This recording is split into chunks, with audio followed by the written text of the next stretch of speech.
우리 교사들이 참 중요한 일들을 감당하고 있습니다. 그래서 제가 오늘 이제 이렇게 체크한 게 여러분 바쁘기도 하지만 우리가 대충 해서 이 사역을 할 수가 없어요. 그래서 제가 이제 외부 강사를 평소에는 많이 초청을 했지만 오늘은 우리가 좀 교회 전체적인 방향을 함께 나누기를 원해서 제가 직접 말씀을 전합니다. 우리 교사들 오늘 나오신 분들도 함께 말씀을 통해서 같이 귀한 말씀 나누기를 바라고, 또 나오지 못한 분들은 반드시 레포트를 써야 됩니다. 반드시. 제가 이거 체크할 겁니다. 언제까지 내냐면 이번 주일까지 내십시오. 우리 신영 목사님 교육부 전체 담당이시니까 이번 주일까지 다 내도록 그렇게 해주시길 바랍니다. 간단하게 요약하고 그 다음에 느낀 점 써서 내시면 좋겠습니다. 자, 먼저 오늘 제목을 교사의 사역 방향이라고 그렇게 정했느냐면, 이제 우리가 방향을 아는 것이 굉장히 중요하기 때문입니다. 우리가 자칫하면 이 일들이 왜 하는 것인지 모르고 갈 때에 지치고 낙심하기가 쉬워요. 우리가 최근에 엘리야에 대한 말씀을 열왕기상을 통해서 묵상했잖아요. 여러분, 엘리야도 굉장한 사역을 한 사람이었습니다. 맞죠? 그런데 이 사람이 그런 사역을 하다가 이 바알과 아세라 선지자 850명을 갈멜산이라는 곳에서 기도 대결을 해서 승리를 했어요. 그러니까 여러분, 어떤 마음이 들겠어요? 하나님을 너무 사랑하고, 이제 바알과 아세라 선지자들 이제 기도를 해서 진짜 하나님이 참신인 것이 분명히 드러났다. 내가 기도하니까 불이 떨어졌으니까. 그러니까 이 사람 안에 어떤 기대가 생겼겠어요? 이제는 정말 됐다. 이제는 우리나라 모든 백성이 여호와 하나님 앞에 돌아오겠지. 이런 기대가 생기겠죠. 근데 정말 3년 반 동안 안 오던 비도 내리고, 분위기 정말 좋았습니다. 근데 그거 자기의 기대와 달리 아합의 마누라 이세벨이 한변했어요. 그러니까 급 낙심을 하는 겁니다. 자, 여러분, 엘리야는 잘하고 있었습니까? 못하고 있었습니까? 엘리야는 잘하고 있었습니다. 잘하고 있는데 자기의 기대와 달리 저 거대한 이세벨이라는 어떤 한 성이 넘어지지 않자 낙심이 되는 거예요. 그래가지고 로뎀나무 아래 탁 엎드려가지고 도망가다가, 이세벨이 죽일까봐 겁나서 도망가다가 로뎀나무에 엎드려서 하나님 앞에 죽기를 구하죠. 그러니까 하나님이 일단은 떡 주고 물 주고 주물러가지고 그를 하나님의 산 호렙산으로 데려가죠. 데려가서 여러분 어떤 것을 주시냐면 세미한 음성을 주시죠. 그래가지고 어떻게 말씀을 하셨냐면, 이 엘리야가 나만 남았다고 그래. 나 하는 거 이거 아무것도 소용없는 것 같다고 그렇게 고백을 했거든요. 그러니까 하나님께서 7,000명 남겨놨어. 걱정하지 마. 여러분, 우리 이 주일학교 사역을 하는 데 있어서 우리가 이거를 알아야 됩니다. 하나님이 우리를 사용해 주시는 것이지 내가 내 손으로 결과물을 만들어내는 게 아닙니다. 하나님이 하시는데 내가 지금 그 사역에 쓰임받고 있는 것입니다.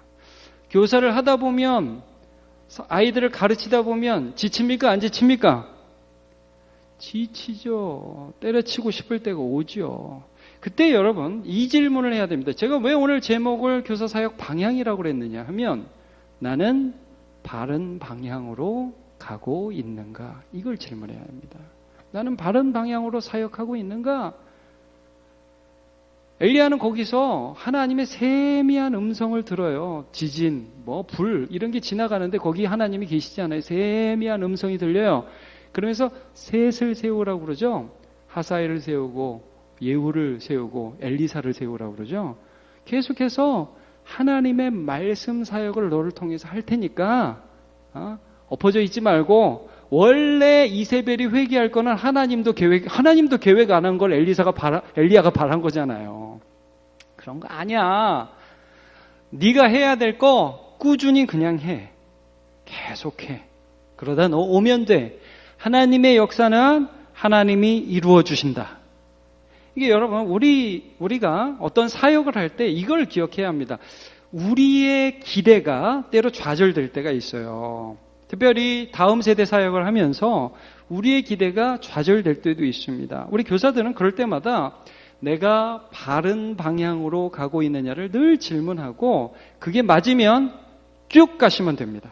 자, 제가 저도 교육부 사역을 오래 했잖아요. 제가 교육부 사역을 오래 하면서 느낀 게 있어요. 뭐냐 하면 막 우리는 이런 거 기대하지 않습니까? 여러분 이번 여름에 이런 일이 일어났으면 좋겠죠. 막 수련했던 동안 막 애들이 눈물 뿌려 콧물 뿌려 기도하고 회개하고 자기의 죄악을 회개하고 막 넘어지고 자빠져가지고 인생이 완전히 변하는 그런 일이 일어났으면 좋겠죠. 아멘. 그런 일이 일어날까요? 수년의 경험과 여러분 어떤 생각이 듭니까? 갑자기 회의감이 확 밀려들지 않아요? 제가 중고등부 수련회 많이 가봤거든요. 여러분 중고등부 애들이 막 주여! 그럼 뒤에서 뭐 하는 줄 아십니까? 네, 자고 주님은 아니고 언제 끝나나 이러고 있고 그런 것들을 우리가 직면해야 합니다. 그러면 우리가 정말 바르게 하고 있는 것일까요? 또 하나, 그럼 그 애들은 안 변하는 것일까요? 이런 질문들을 바로 해야 합니다.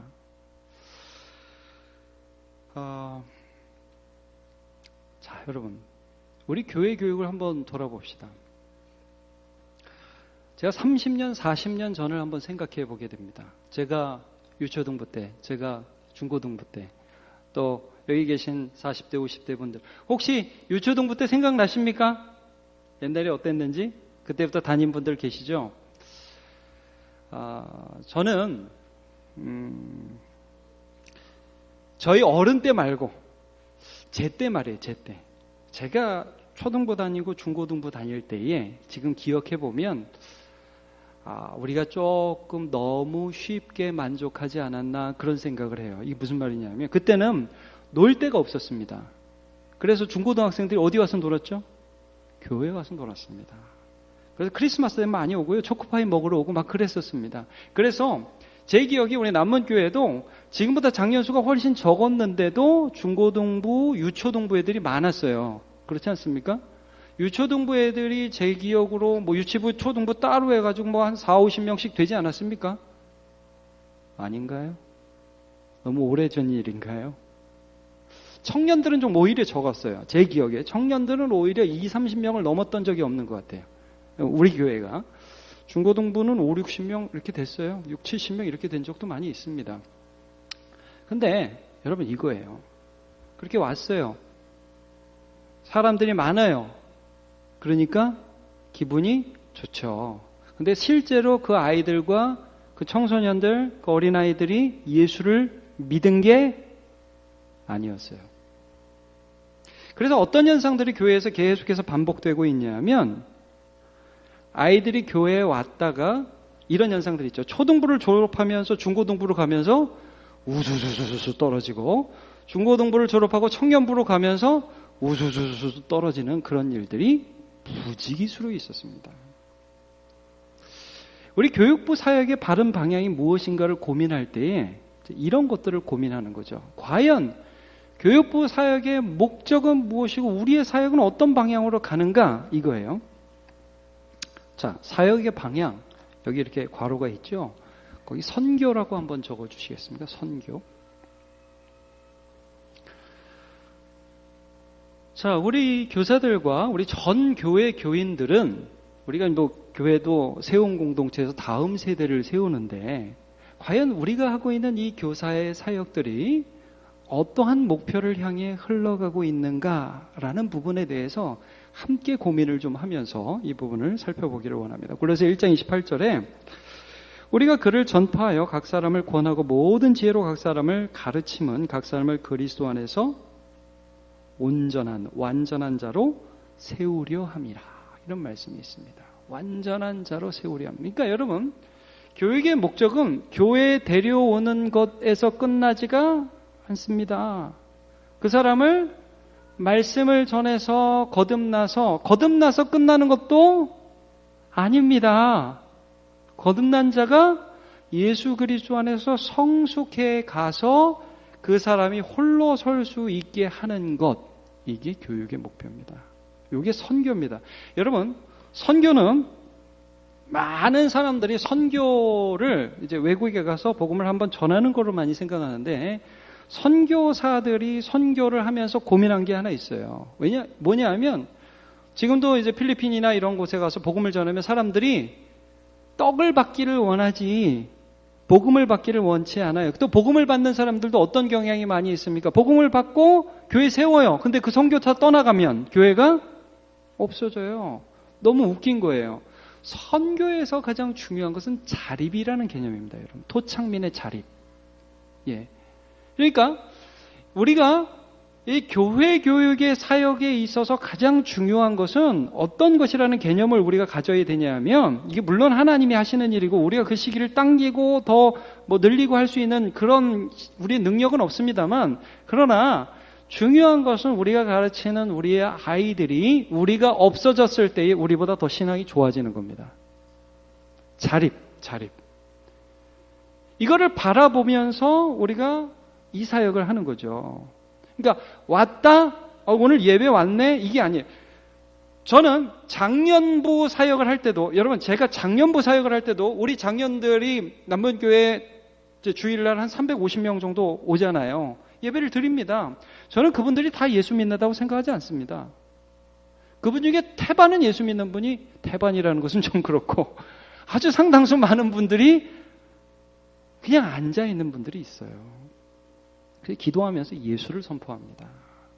여러분, 우리의 아이들이 이곳에 앉아 있다가 10년 후에 우리보다 더 믿음 좋은 사람으로 다른 사람을 이끌며 서는 믿음의 사람이 될지, 아니면 교회를 추억으로 하고 밖으로 나갈지 한번 잘 보시기 바랍니다. 자, 여러분, 두 가지 성경 구절을 통해서 우리의 사역의 도구를 보기를 원하는데, 그러면 어떻게 사람을 완전하게 세우고 또 어떻게 성숙하게 해서 자립하게 만드느냐. 사역의 도구는 여러분 결국 말씀입니다. 이 방향이 바른지 우리 계속 보는 것입니다. 말씀입니다. 로마서 10장 13절부터 한번 보기를 원하는데, 자, 여러분, 애들이 교회만 나오고 이렇게 예배만 이렇게 잘 나오고 그러다 보면 저절로 신앙이 생길까요? 그렇지 않습니다. 절대 그렇지 않습니다. 누구든지 주의 이름을 부르지 않으면 구원을 받으리라. 근데 주의 이름을 부르기 전에 어떤 일이 있느냐? 14절, 그런즉 그들이 믿지 아니하는 일을 어찌 부르리요? 아니, 안 믿는데 어떻게 불러요? 그 다음에 뭐라고 그래요? 듣지도 못한 일을 어찌 믿으리요? 들어야 믿을 거 아니에요. 말씀을 들어야. 이게 하나님의 방법이에요. 근데 전파하는 자가 없이 어찌 들어요? 전파하는 자가 있어야 되는 거죠. 이런 매개를 통해서 복음을 아이들이 듣게 되겠죠? 네? 자, 15절, 보내심을 받지 아니하였으면 어찌 전파하리요? 자, 교사는 보냄받은 하나님의 발입니다. 교회는요, 여러분 이걸 늘 기억하십시오. 교회는 두 가지 개념으로 여러분 이해하십시오. 하나는 세상으로부터 부름받은 하나님의 공동체입니다. 또 하나, 교회는 세상을 향해 보냄받은 하나님의 손과 발입니다. 주의 손과 발 되어 세상을 치유하는, 네, 우리가 주의 손과 발이죠. 자, 기록된 바 아름답도다 주의 좋은 소식을 전하는 자들의 발이여 함과 같으니라. 여기 아름답도다 같이 읽어볼까요? 시작. 아름답도다 좋은 소식을 전하는 자들의 발이여 함과 같으니라. 아멘.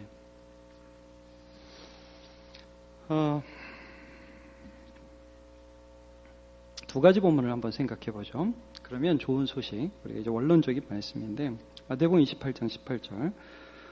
이 말씀도 굉장히 유명한 말씀입니다. 예수께서 나와 말씀하여 이르시되 하늘과 땅의 모든 권세를 내게 주셨으니 그러므로 너희는 가서 모든 민족을 어떻게 해요? 제자로 삼아.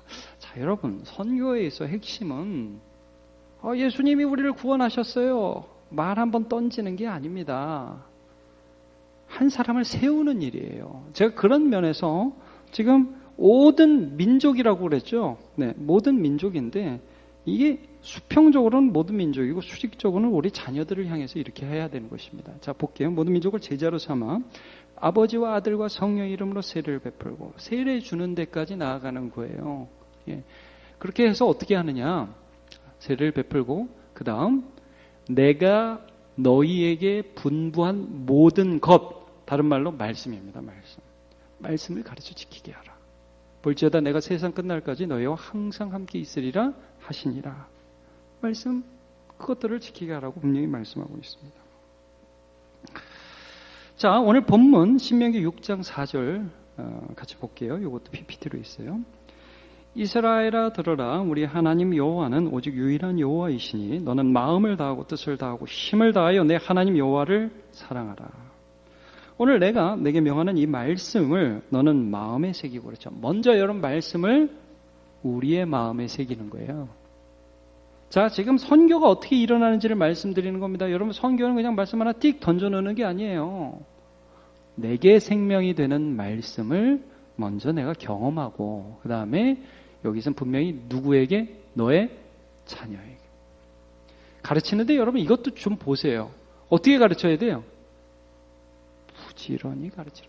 여러분, 이게 우리가 좀 나중에 좀 더 이 부분을 나누기도 하고 우리 교회가 앞으로도 과제인데, 아이들이 성경 말씀을 일주일에 몇 시간 듣습니까? 아이들이 성경 말씀 일주일에 몇 시간 듣죠? 네, 뭐 안 듣는다고 그러고 10분이라고 그러고 20분이라도 그러는데, 성경은 분명히 부지런히 가르치라고 그랬습니다. 부지런히. 모든 삶의 영역에 성경 말씀을 두라고 말씀하고 있습니다. 여러분, 이거 선교입니다. 자, 한번 따라해주세요. 수직적 선교. 네. 지금 이 수직적 선교를 못해서 유럽이 망한 거 아시죠? 이건 많이 들으셨죠? 유럽이 100년, 200년 전에 세계에 복음을 수출하는 나라들이었어요. 지금 제가 어제도 한 목사님 설교를 들어보니까 독일에 교회들이 등록교회는 3,000명 정도 된대요. 어떤 교회가. 여러분, 이 3,000명 정도 되고 거대한 교회당도 지었는데, 근데 그 교회 출석교회는 30명도 안 된답니다. 재밌죠? 근데 이 독일 교회가 그렇대요. 독일 교회들이 7월, 8월이 되면, 우리 교회도 여러분 이런 현상이 일어납니다. 우리 교회 출석률이 제일 저조한 주는 언제일까요? 네, 7월 마지막 주, 8월 첫 주입니다. 그리고 이제 명절 때. 자, 독일 교회 7, 8월이 되면 그 30명들이 교회를 안 나와서 교회 방학을 한답니다. 우리나라는 안 그렇겠죠? 그럴까요? 근데 그 교회들이 지금 수직적 선교에 실패했어요. 수직적 선교를 계속 한 종교가 있죠. 어느 종교일까요? 이슬람입니다.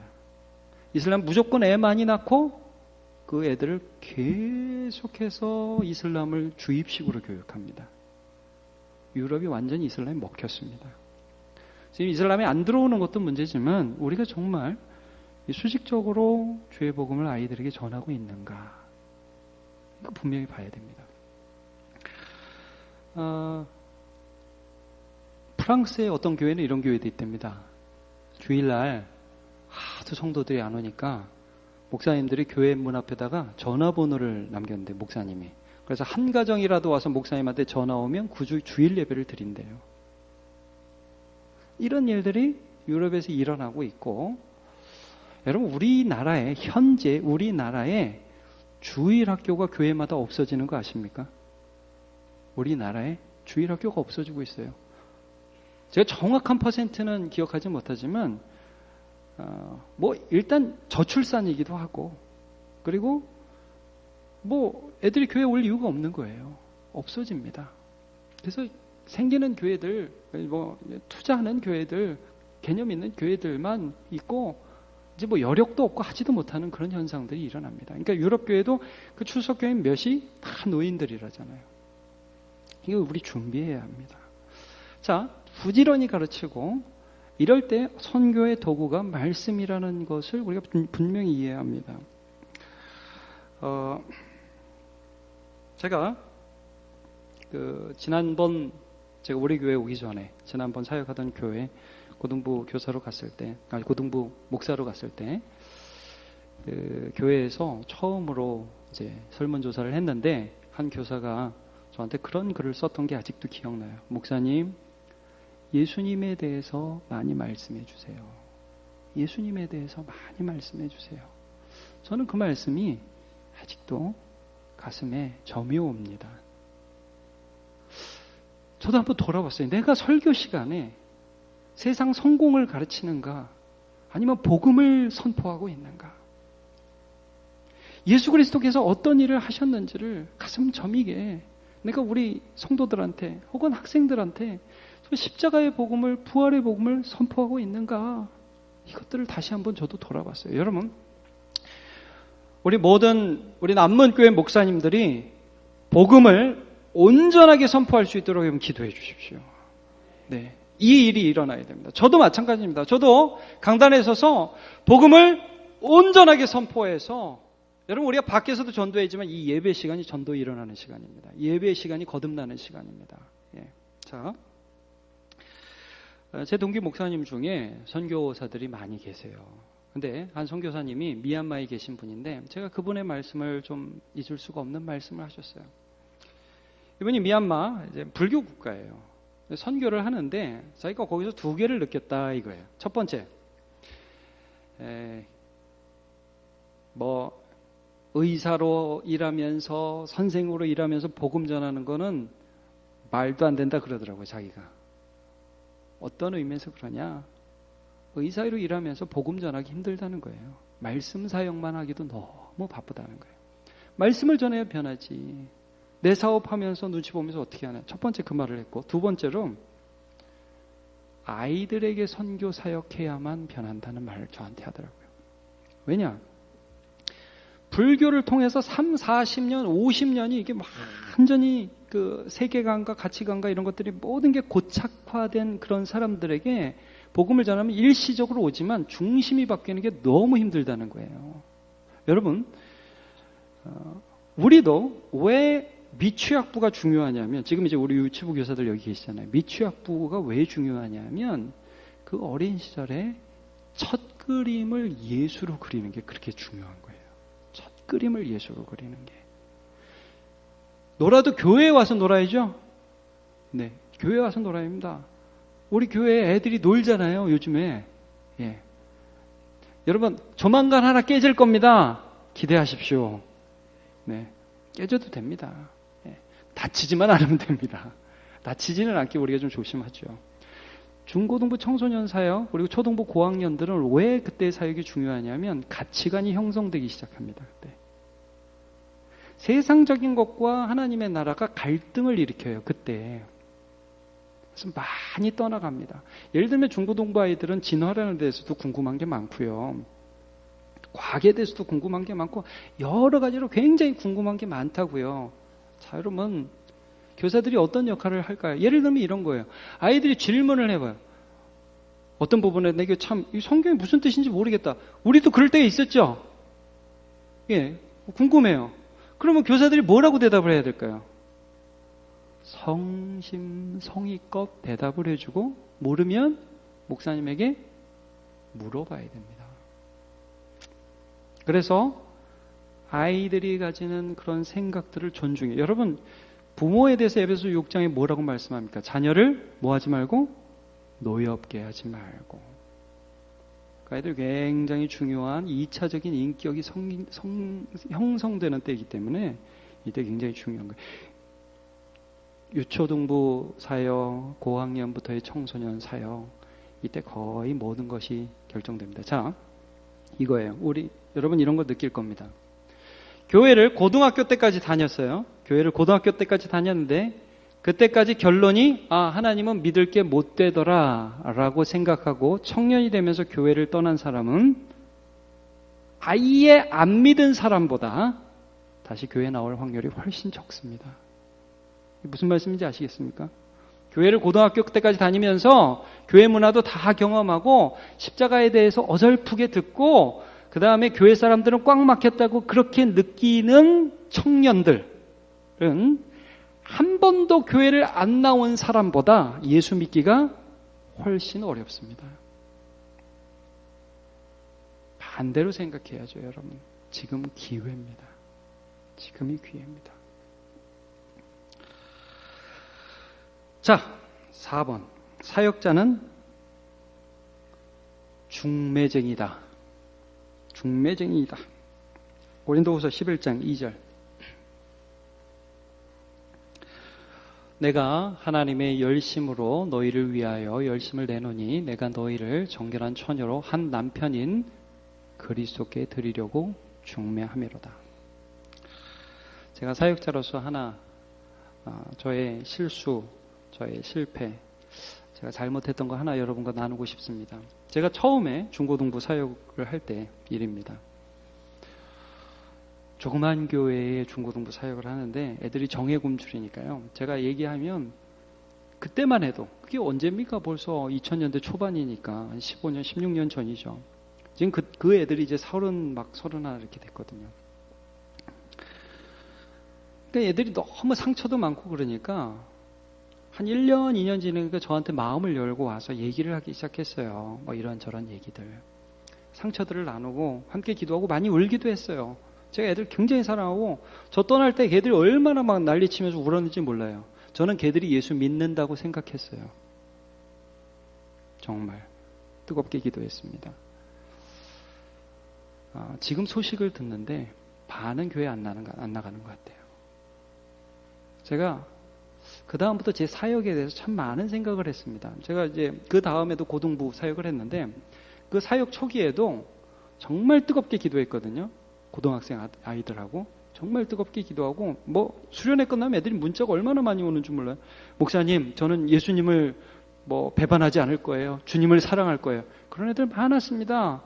그런 애들 중에 특별히 그렇게 얘기했던 애들, 특별히 나는 주님만 사랑하겠다고 저한테 특별히 고백했던 애들이 지금 신앙생활 안 해요. 제가 그래서 뭐가 잘못됐나 생각을 해보니까 내가 예수께 중매를 한 게 아니고 저하고 결혼한 것 같아요. 걔들하고. 이게 내 제자예요, 내 제자. 제 제자예요, 제 제자.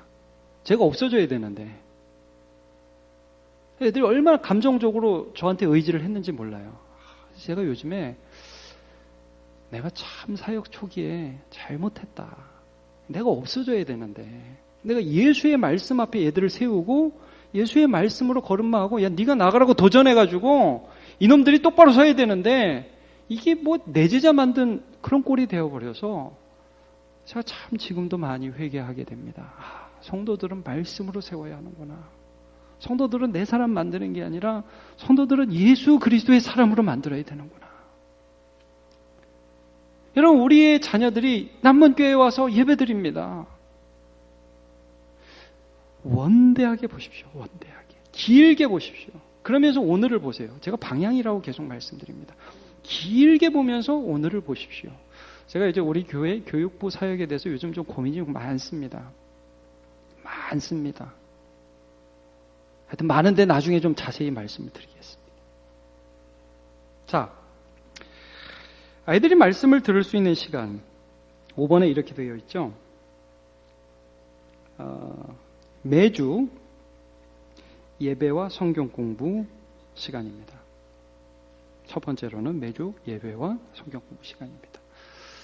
자, 여러분 1번만 잘해도 좋은 교사입니다.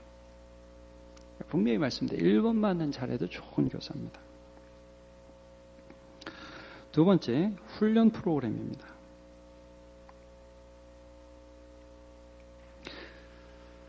한번 맞춰보시겠어요? 3번은 뭘 것 같습니까? 어떤 것을 통해서 아이들이 말씀을 들을 수 있겠습니까? 어떤 생각을 하면서 우리는 교사를 하고 있죠? 한번 잘 생각해 보세요. 애들이 어떤, 자, 3번은 수련회와 비전 트립입니다.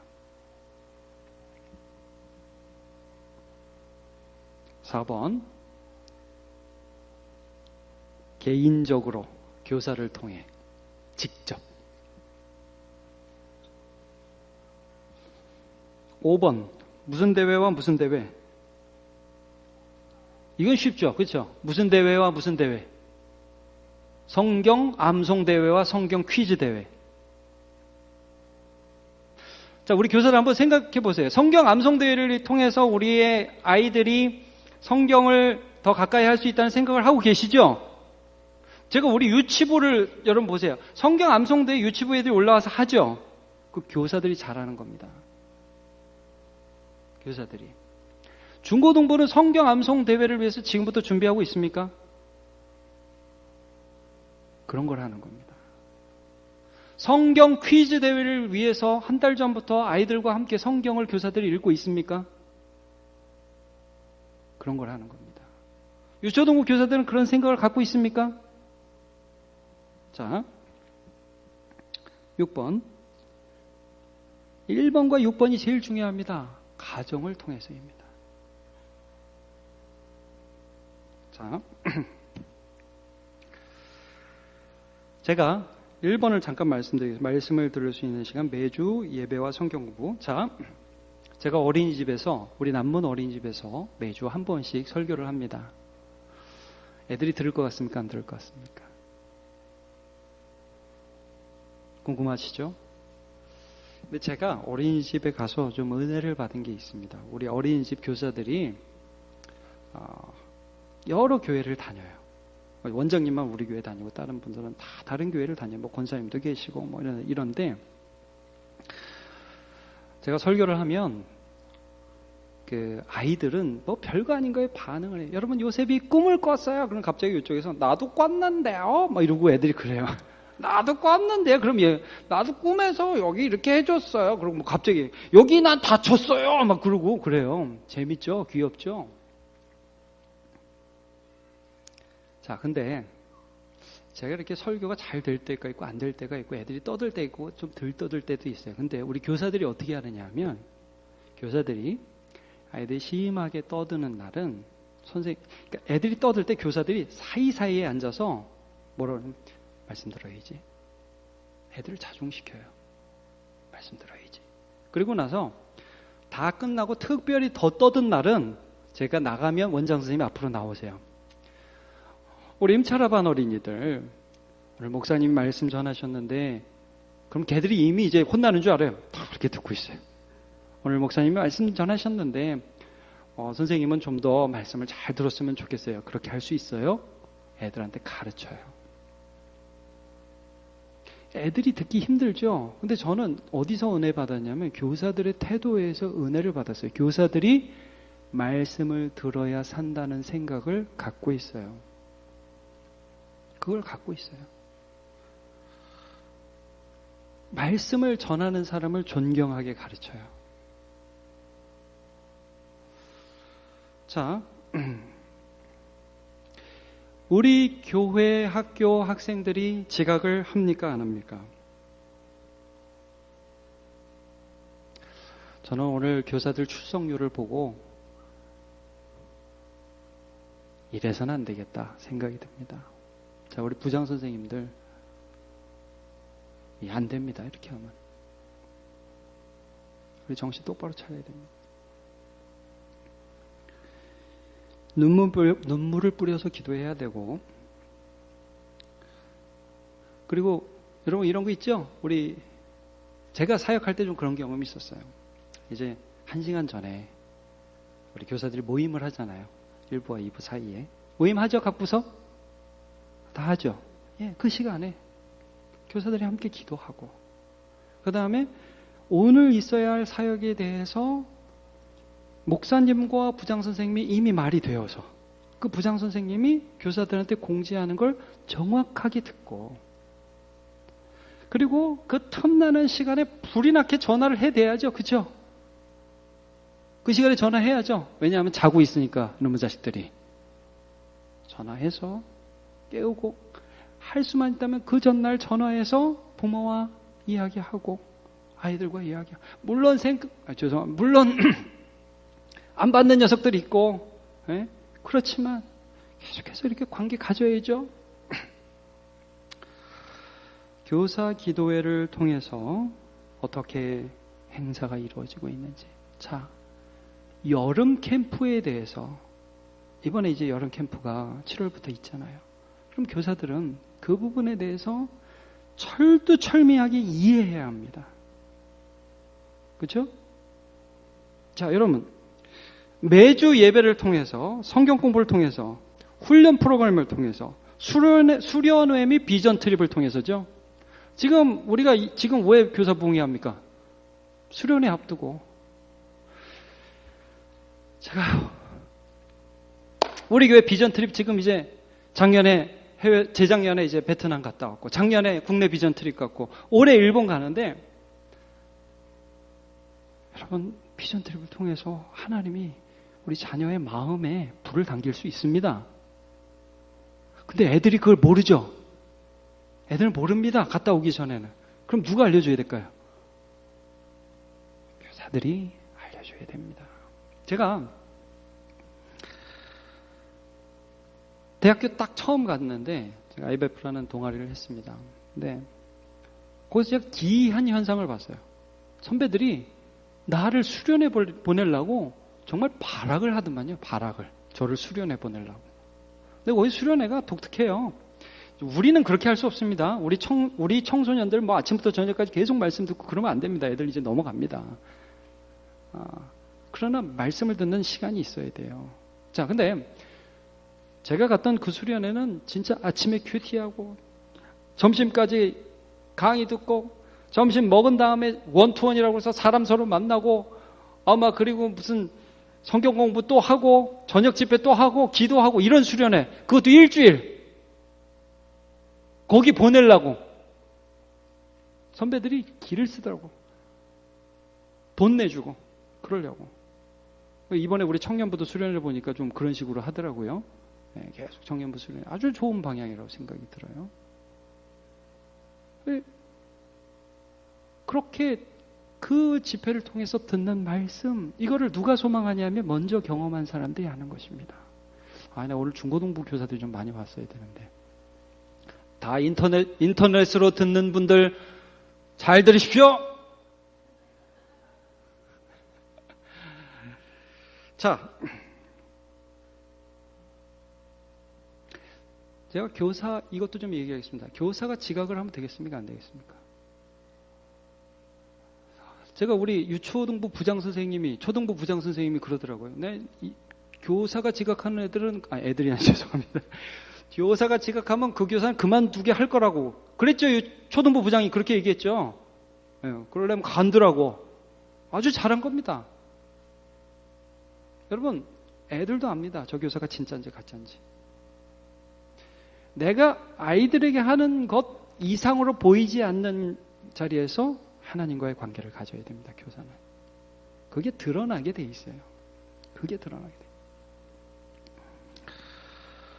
제가 제일 싫어하는 모습 중에 하나가 이겁니다. 청년들이 그런 경우 좀 있었습니다. 뭐냐면 찬양이도 쫙 하고 들어가서 핸드폰 하고 이런 거는 이거는 안 되는 거죠. 자기 예배는 안 드리고 부서만 와서 섬기고 안 되는 겁니다. 내가 하나님과의 관계에서 바로 서야 되는 거죠. 자, 여러분이 개인적으로 성경을 가르치는 부분들에 대해서도 제가 좀 잠깐 언급을 하겠습니다. 유치부는 정말 이 부모 사역과 연계해야 돼요. 어쩔 수 없어요. 부모와의 사역과 연계해야 되고, 저는 사역할 때가 아니라 제가 그런 양육을 받을 때, 저는 솔직하게 제가 고등학교 때까지 우리 남문교회 중고등부 다녔는데 양육이란 걸 받아보지를 못했습니다. 중고등부 교사 한 명, 여러분은 모르는 지금 목사 되신 분 한 분 계십니다. 중고등부 교사 한 명, 그분은 정말 우리를 사랑하셨어요. 근데 말씀으로 양육하는 걸 모르셨어요.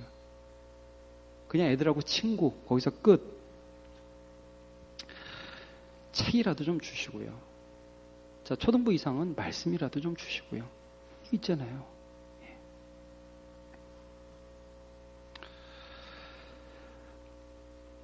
신앙서적. 제가 이제 그 대학 처음 갔는데 진짜 900원짜리 책들이 많더라고요.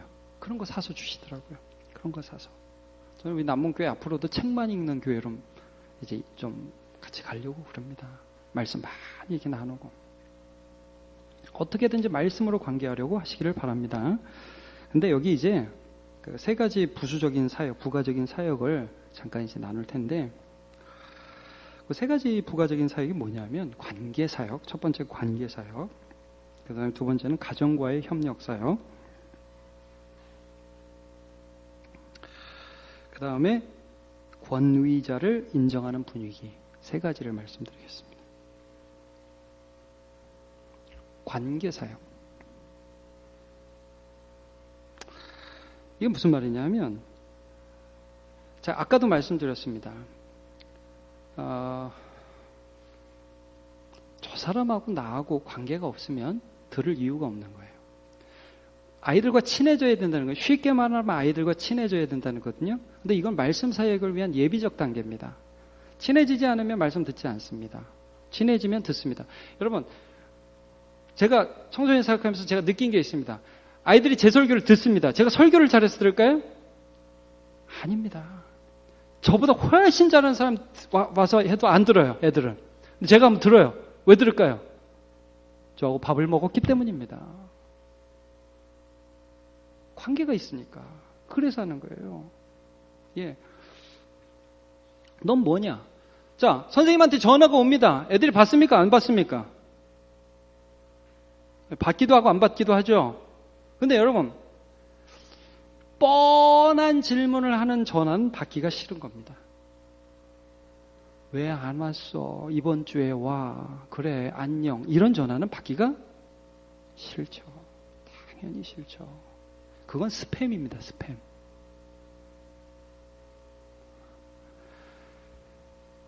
저도 결석자 신방 전화를 하거든요. 예, 못 나오신 분, 장년들. 전화하면, 안녕하세요. 그럼 그분이 뭐라고 그러는 줄 알아요, 보통? 목사님 죄송합니다. 지난주에 못 나갔습니다. 그래요. 이게 제가 기분이 나빠요. 아니, 물론 내가 좀 궁금해서 전화도 했지만, 무슨 내가 그 얘기 들으려고 한 것만도 아니고,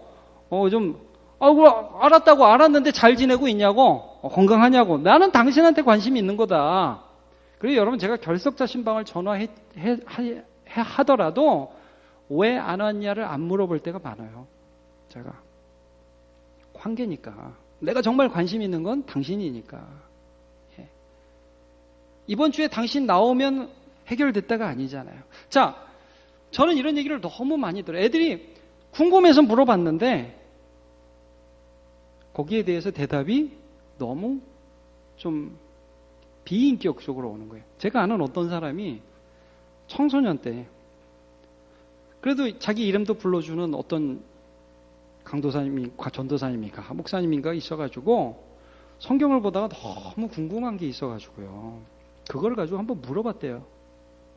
그 전도사님한테. 그랬더니 그 전도사님이 그거 너 크면 알게 될 거야. 이렇게 대답했대요. 너 크면 알게 될 거야.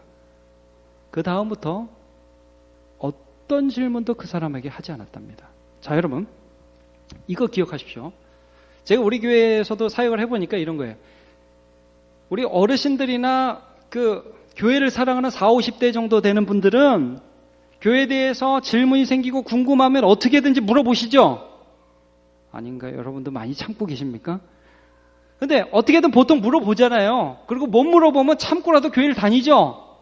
자, 애들은 한 번, 두 번, 세 번 그런 일 당하면 묻지도 않고 따지지도 않고 교회를 떠납니다. 안 물어봅니다. 다닐 필요가 없어요. 세심하게 다뤄야 합니다.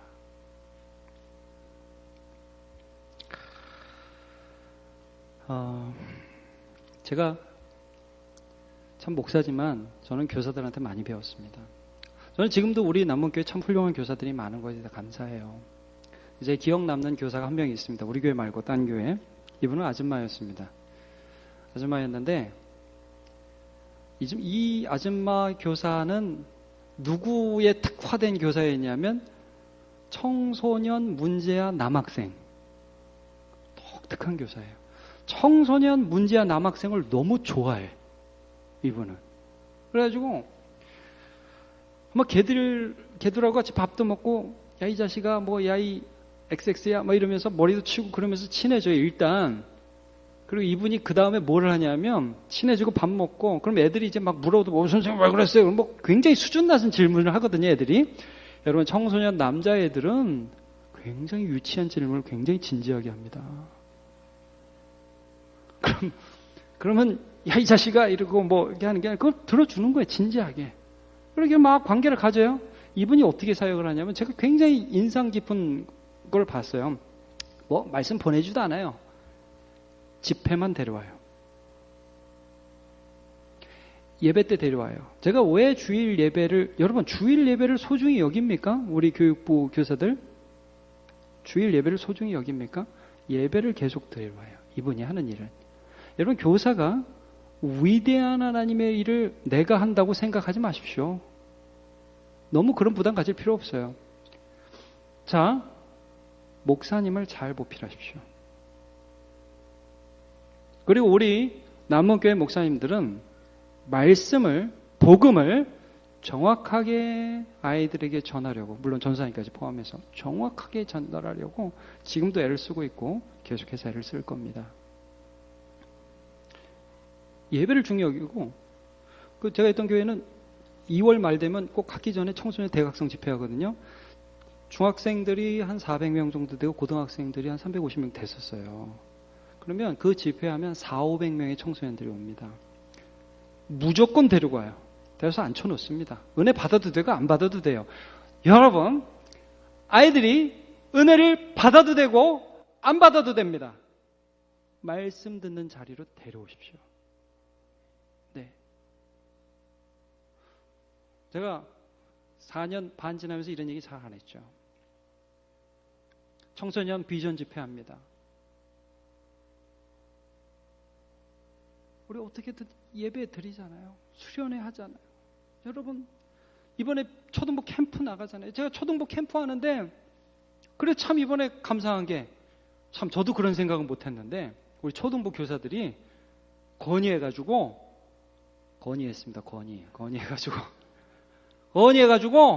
회비를 10,000원으로 하자고. 여러분 제 딸이 이번에 학교에서 수련회 갔는데 회비가 얼마인 줄 아세요? 2박 3일인데 40만 원. 우리 교회는 얼마예요? 10,000원. 좋은 교회죠. 꼭 그렇게 하고 싶대요. 애들 데려가고 싶은 거죠. 데려가세요. 데려가서 옆에서 선생님 딱 붙어가지고 말씀 듣자. 여러분 그러면 애들이 말 안 듣죠? 그럼 지금부터 준비하세요. 지금부터 준비해서 그때 말 안 들을 놈 지금 먹여 놓으세요. 그럼 그때 함부로 말 안 듣지 못해요. 일단 먹은 놈은, 죄송합니다. 먹은 사람은 그 사람 말을 함부로 불순종하지 못해요. 가기 전에 먹이고 말씀 듣게 하고 관계 만들어서 말씀 듣는 자리로 데려가야죠. 제가 그 선생님 보면서 참 느낀 게 많아요. 그 선생님이 하나 집회 데려가는 거, 그 선생님 또 하나 목사님하고 관계 갖게 하는 거. 교사가 그걸 사명으로 알더라고요. 목사님하고 관계 갖게 하는 거. 그래서 먹는 자리 쫙 만들어 놓고 저 불러요. 그럼 제가 가가지고 같이 쫙 밥 먹고.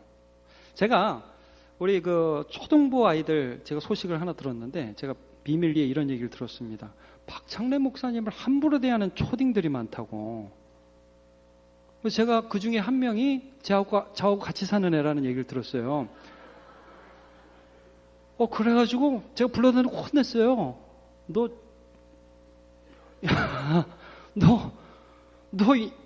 제정신이냐?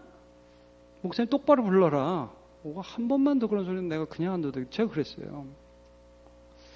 여러분 이게 별거 아닌 것 같죠? 제가 이 얘기 한 번 했습니까? 자녀가 듣는 데서 교육자에 대하여 나쁜 말을 하지 마라. 제가 이 얘기 했습니까? 했죠? 제가 처음에 사역하던 그 교회에서 달고 다른 그 교회 중직 아들이 하나 있었는데 말씀을 안 들어요, 걔는. 나중에 저한테 뭐라고 그러는지 아세요? 우리 엄마가 그러는데 전도사님은 애기라는데 누가 손해보겠어요? 걔가 손해보는 거예요. 걔는 제가 하는 말은 안 들어요. 애기인데 뭐, 애기 전도사인데. 바보예요. 보면 쪼다예요, 쪼다. 그러니까 제가 뭐 애기가 아니라 뭐 제가 훌륭해서가 아니라 말씀 전하는 사람을 공경하는 마음을 가지지 않는 아이는 말씀을 안 듣습니다. 여러분, 이게 굉장히 중요한 부분입니다. 제가 무슨 목사의 권위를 세워라, 뭐 목사를 뭐 하나님의 대리자로 해서 뭐 이렇게 다 이렇게 해라, 그런 말씀을 드리는 거 아닙니다. 목사도 스스로를 늘 돌아봐야 합니다. 근데 여러분, 기본적으로 목사를 존중하지 않는 아이는 신앙이 성장하지 않습니다. 중요한 부분입니다. 교사는 그 일도 해야 합니다. 자, 이제 관계사역하면서 제가 좀 그 3번을 벌써 해버렸네요. 권위자를 인정하는 분위기. 그래서 여러분, 목사님은 어떤 일들을 해야 되느냐?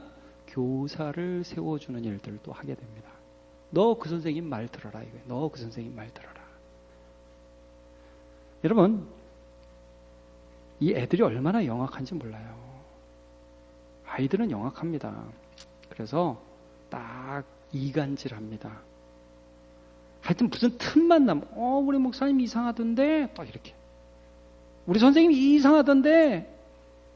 여러분, 그래서 교사와 목회자는 친밀한 관계, 많은 대화를 통해서 서로 간의 목회에 대한, 아이들에 대한 정보를 공유하고 함께 기도할 수 있어야 돼요.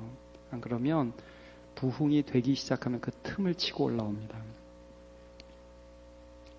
항상 그래서 깨어서 같이 기도하면서 동역자 역할을 하십시오.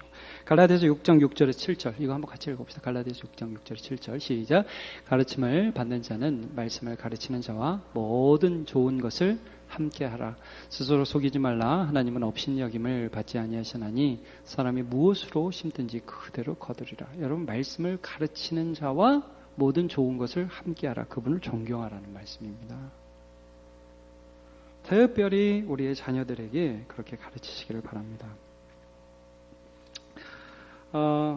가정과의 협력, 그 두 번째 부분이 있죠. 이거는 뭐 오늘 자세히 다루지는 않겠습니다.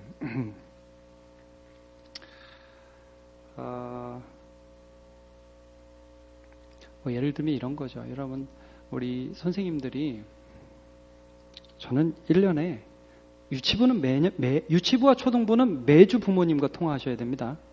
유치부와 초등부는. 그리고 중고등부는 분기별로 한 번씩은 통화하셔야 됩니다. 그리고 어떤 사역을 하고 있는지 알려주셔야 되고, 수련회에 대해서도 설명도 필요하고요. 이런 것들을 알려주셔야 돼요. 계속. 여러분이 부모라도 그런 관심들을 갖고 싶죠. 예. 그래서 계속해서 좀 관계를 가지시고, 얘가 수련을 안 가려고 그런다. 그러면 부모님과 한번 통회를 해서 얘가 지금 이렇습니다 하고 함께 협의를 할 그런 필요가 있는 것이죠.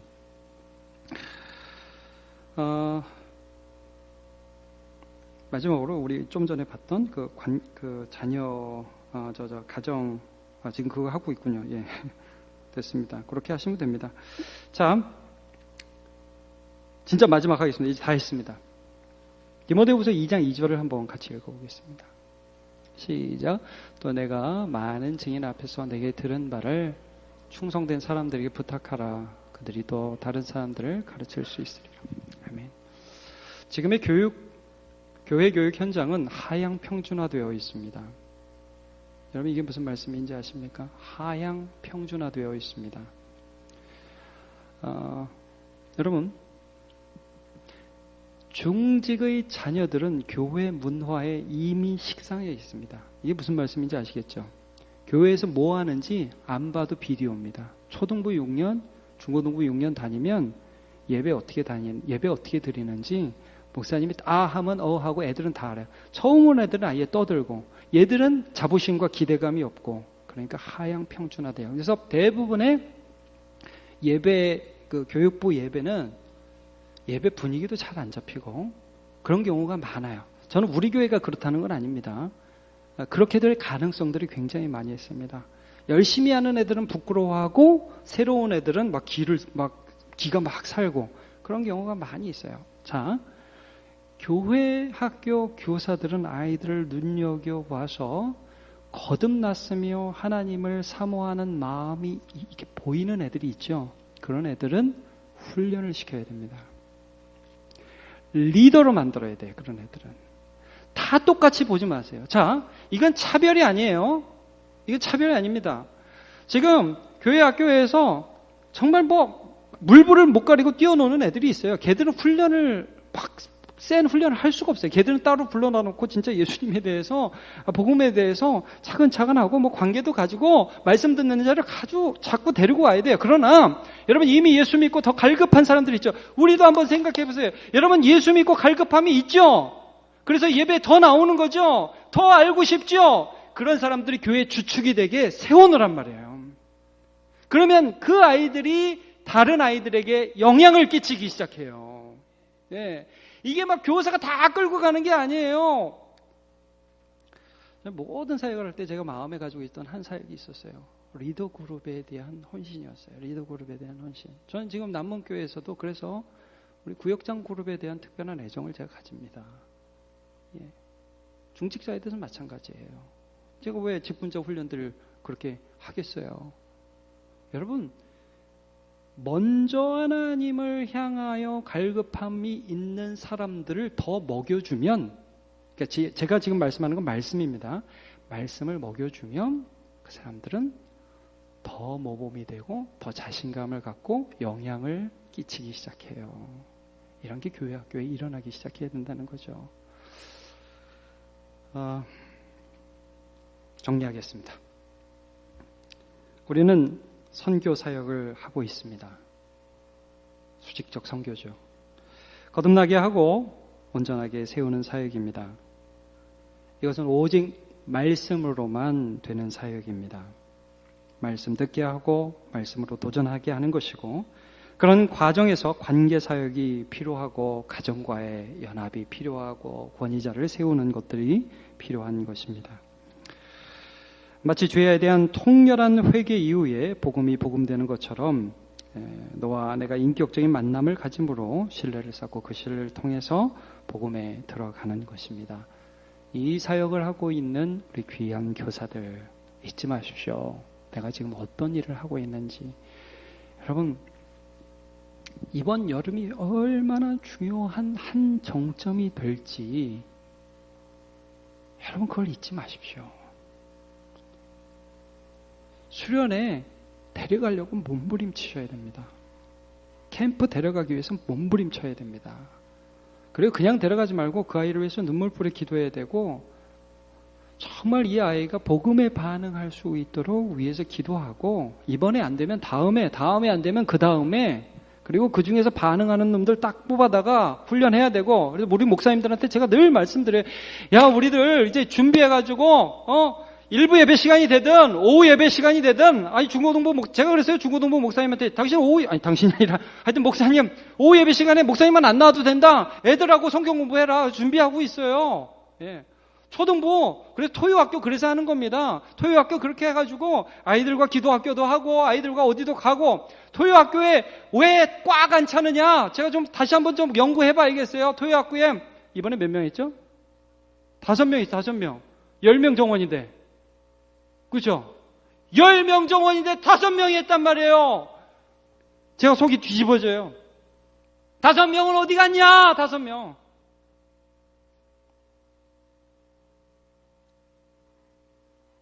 여러분, 여름부터 눈여겨보세요. 오늘 진짜 제가 좀 말이 길어졌는데, 여름부터 눈여겨보세요.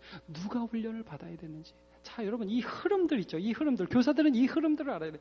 시작할 때 아이들을 보면서 그 아이들이 어떤 영적 수준에 있는지, 어떻게 말씀으로 접근할지, 이 1년들을 어떻게 갈지, 나는 무엇을 드려야 하는지, 이번 수련을 통해서 얘들은 어느 정도가 됐으면 좋겠는지, 그 다음 훈련은 뭐를 시켜야 되는지, 어떤 집회에 데려와야 되는지. 저는 교사들이 이런 교사도 있었으면 좋겠어요. 오후 예배에 이 소요일 문답 하는데, 이 녀석이 와서 이것 좀 들으면 좋겠다. 교사들이 딱 차고 와서 같이 옆에서 듣고, 그런 일들도 있었으면 좋겠습니다. 찬양하고 마칩시다. 자, 우리 함께 기도해 함께 찬양하겠습니다.